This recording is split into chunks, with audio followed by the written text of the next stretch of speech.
بسم اللہ الرحمن الرحیم۔ السلام علیکم دوستو۔ چھوٹے سے گاؤں میں ایک غریب آدمی رحمت اپنی بیٹی زینب کے ساتھ رہتا تھا۔ اس کی بیوی کا کئی سال پہلے انتقال ہو چکا تھا اور زینب ہی اس کی دنیا تھی۔ وہ دن رات محنت کرتا تاکہ زینب کو خوش رکھ سکے۔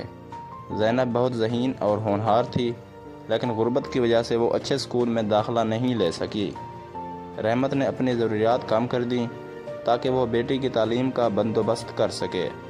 گاؤں میں ایک پرانا استاد بابا کریم بچوں کو مفت پڑھایا کرتا تھا۔ رحمت روزانہ زینب کو وہاں لے جاتا اور خود مزدوری کے لیے نکل جاتا۔ زینب کی محنت اور رحمت کی دعائیں رنگ لائیں۔ اس نے گاؤں میں سب سے اچھے نمبر حاصل کیے اور شہر ایک بڑے کالج میں داخلہ مل گیا، لیکن مسئلہ یہ تھا کہ فیس بہت زیادہ تھی۔ رحمت نے اپنی جمع پونجی نکالی، لیکن وہ ناکافی تھی۔ وہ دن رات محنت کرنے لگا، مزدوری کے ساتھ ساتھ گاؤں کے امیر زمیندار کے ہاں کام بھی کرنے لگا۔ ایک دن زینب نے دیکھا کہ اس کے والد کے ہاتھ زخمی ہیں اور وہ بہت تھک چکے ہیں۔ اس نے پوچھا، ابا آپ یہ سب کیوں کر رہے ہیں؟ رحمت نے مسکرا کر کہا، بیٹی تمہاری کامیابی میری خوشی ہے۔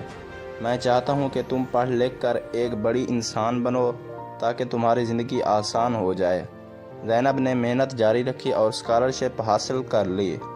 اس نے ڈاکٹر بننے کا خواب دیکھا تھا اور اللہ نے اس کا راستہ آسان کر دیا۔